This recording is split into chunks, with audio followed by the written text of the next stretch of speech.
시작! 안녕하세요. 찻집 아저씨 강석입니다. 오늘은 저번 시간에 말씀드렸던 판매, 내 차를 팔 때 상사 매입을 하는, 아예 그냥 깔끔하게 판매하는 방법을 알려드렸는데, 오늘은 조금 간단해요. 위탁 판매가 도대체 뭘까? 위탁 판매가 맡긴다는 얘기죠. 요거 어떻게 하는 건지, 또 뭘 주의해야 되는지를 오늘 또 제가 자세하게 설명을 해드리려고 합니다. 구독하고 좋아요 버튼을 눌러주시고 끝까지 좀 봐주세요.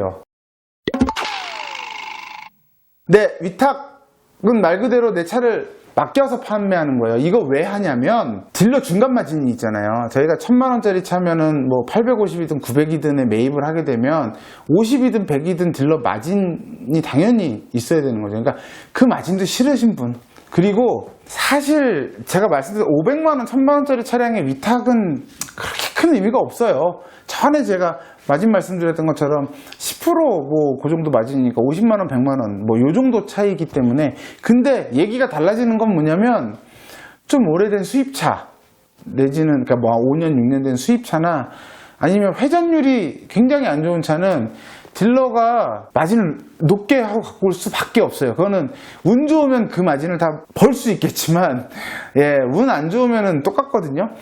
무슨 얘기냐면, 예를 들어서 벤츠 E클래스인데 12년, 13년식인데 30만 킬로 탔어요. 그러면 실질적으로 팔리는 차들이 뭐 1500, 1600 정상적인 주행이 그런다고 했을 때 이 차는 1000만 원도 못 받는단 말이에요. 그런데 또 이게 언제 팔릴지 몰라. 그러니까 이게 갭이 엄청 커지는 거예요. 그러니까 그런 차들을 가지고 계신 분들은 위탁 판매를 잘만 하시면은 굉장히 이익을 보실 수 있으세요. 특히 레어한 차들. 그러니까 회전율이 안 좋은 차들은 그만큼 안 팔렸거나 시중에 차가 없는 차들이거든요.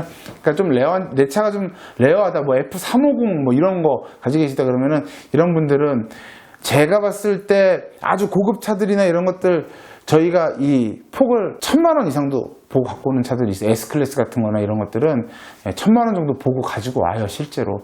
왜냐면 얘가 언제 팔릴지 모르기 때문에. 하여튼 뭐 앞에 얘기가 좀 길었고, 그래서 위탁 판매는 말 그대로 내가 믿을 수 있는 곳에 차를 맡겨놓고 팔리면 들어간 비용, 기본적으로 들어가는 비용은 주차 비용, 그리고 처음에 이제 상품화 비용, 이거는 미리 주실 수 있어요.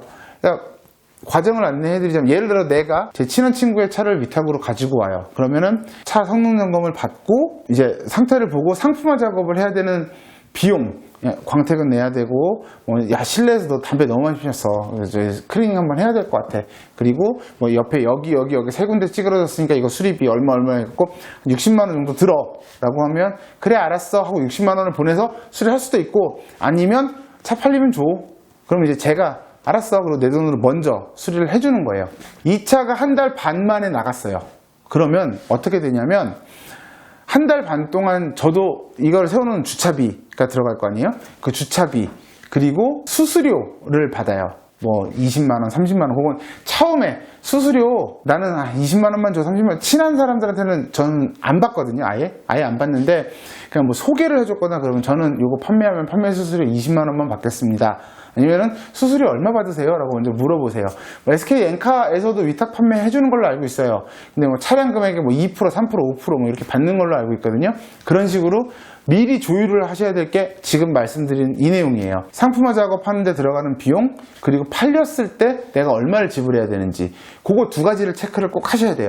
그래서 너네는 한 달에 그럼 세워놓는 주차 비용이 얼마야? 그럼 대부분 10에서 15만원 사이라고 보시면 돼요. 한 달에. 실제로 나가는 비용이 그 정도 나간다고 보시면 돼요. 뭐 임대료 관리비에 포함이 되기는 하지만 여튼 그 정도 수준. 그러니까 한 달에 10에서 15만원 정도 주차 비용을 내고, 상품화 작업하는 비용을 내고, 그리고 수수료까지 생각하시고 판매를 하는 거다라고 보시면 되는 거예요. 어차피 그냥 상사 이전을 하는, 매입을 하게 돼도 그 비용은 빠져요. 빼고 매입을 한단 말이에요. 대략 상품화 작업 비용 얼마, 우리 마진 얼마, 이런 식으로. 그러니까 그 비용이 들어간다고 해서 크게 그거보다 손해보는 건 아니에요. 다만 이제 마진만 이익을 보시는 거죠.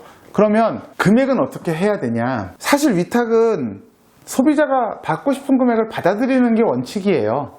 그래서 나 그 차 1000만원 받고 싶어 근데 내가 봤을 때 이게 시세가 800, 900밖에 안 되는데 그건 안 됩니다.